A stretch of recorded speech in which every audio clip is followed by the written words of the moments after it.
रात के 10 बज रहे थे। हर ओर सन्नाटा था, लेकिन रात के इस सन्नाटे में गर्ल्स हॉस्टल से एक लड़की बाहर निकलती है।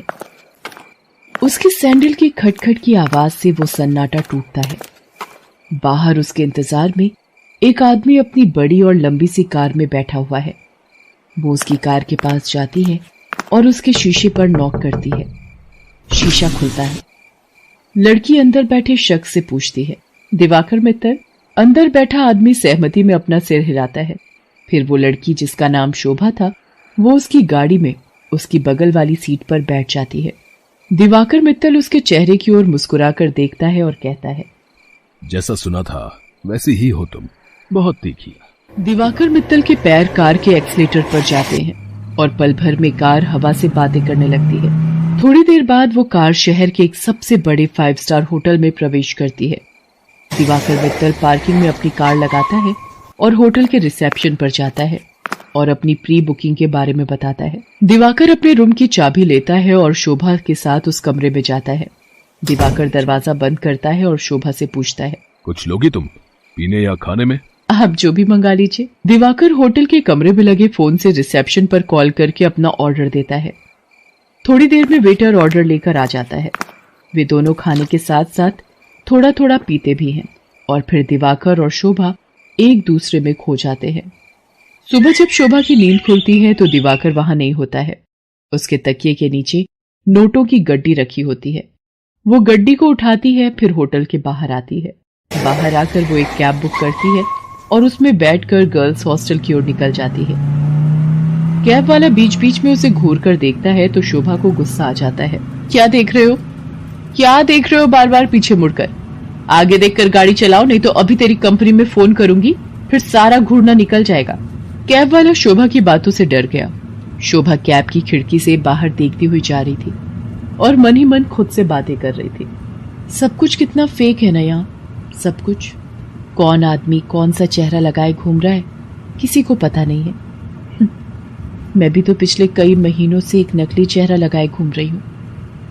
सच कहूं तो घिन आती है मुझे उस चेहरे से, दम घुटता है मेरा। लेकिन अब इस चेहरे के बिना मैं रह भी तो नहीं सकती। ये कहानी है जमालपुर की रहने वाली शोभा की। शोभा शहर के एक हॉस्टल में रहती है और इंजीनियरिंग की पढ़ाई कर रही है। वो 8 महीने पहले ही शहर आई है। शोभा के पिता दीनदयाल उससे बहुत प्यार करते हैं। उसे अब भी याद है जब वो ट्रेन में बैठकर शहर आ रही थी तो।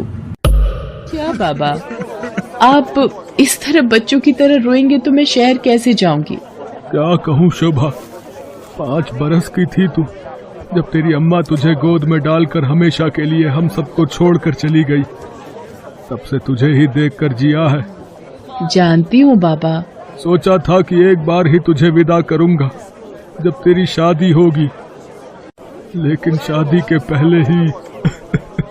ये कहकर दीनदयाल शोभा को गले लगाकर फिर से फूट फूट कर रोने लगा। ठीक है बाबा, मैं नहीं जाती हूँ शहर, यही रहती हूँ आपके पास।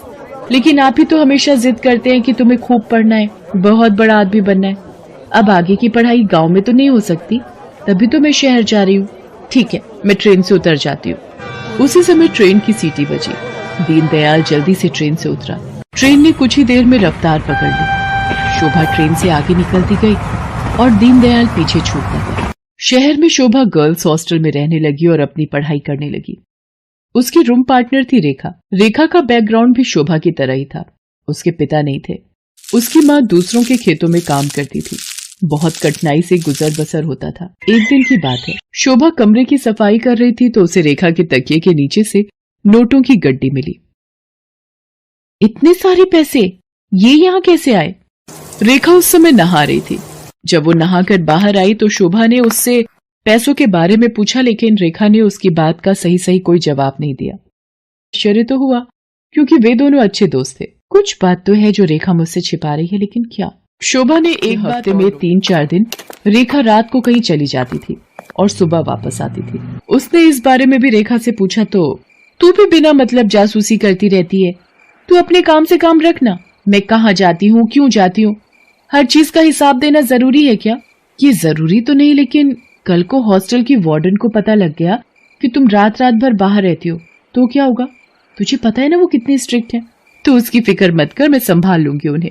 धीरे धीरे शोभा ने रेखा की लाइफस्टाइल में बहुत तब्दीली देखी।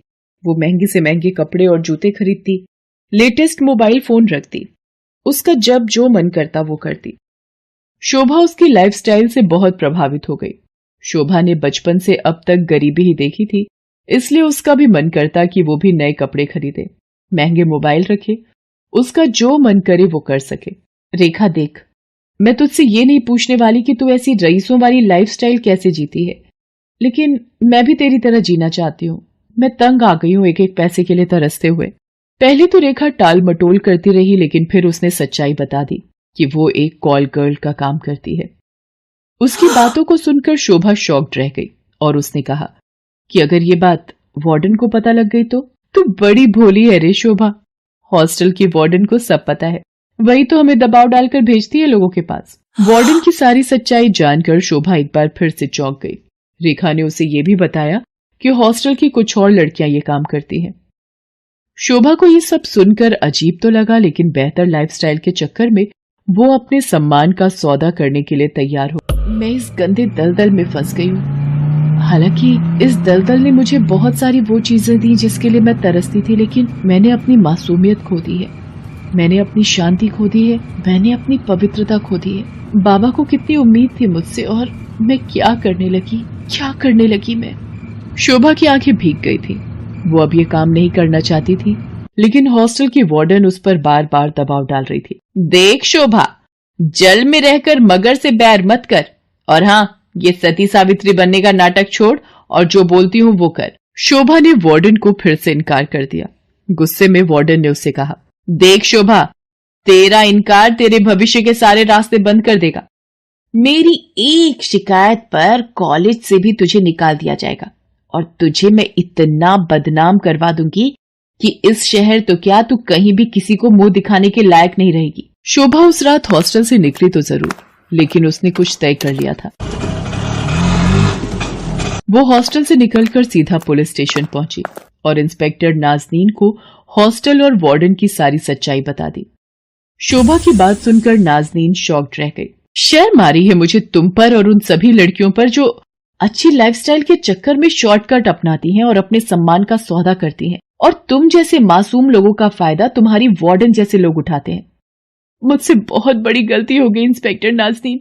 मुझे खुशी है कि तुम्हें अपनी गलती का एहसास तो हुआ, लेकिन ये गलती कोई और ना करे और तुम्हारी वार्डन किसी और का फायदा ना उठाए। इसके लिए इस पूरे रैकेट को तोड़ना पड़ेगा। इंस्पेक्टर नाज़नीन ने वार्डन को गिरफ्तार कर लिया और उसे जेल भेज दिया। जिस वार्डन पर लड़कियों की सुरक्षा की जिम्मेदारी थी, वो उनका सौदा करने लगी थी। इस बात को सुनकर पूरा शहर सन्न रह गया।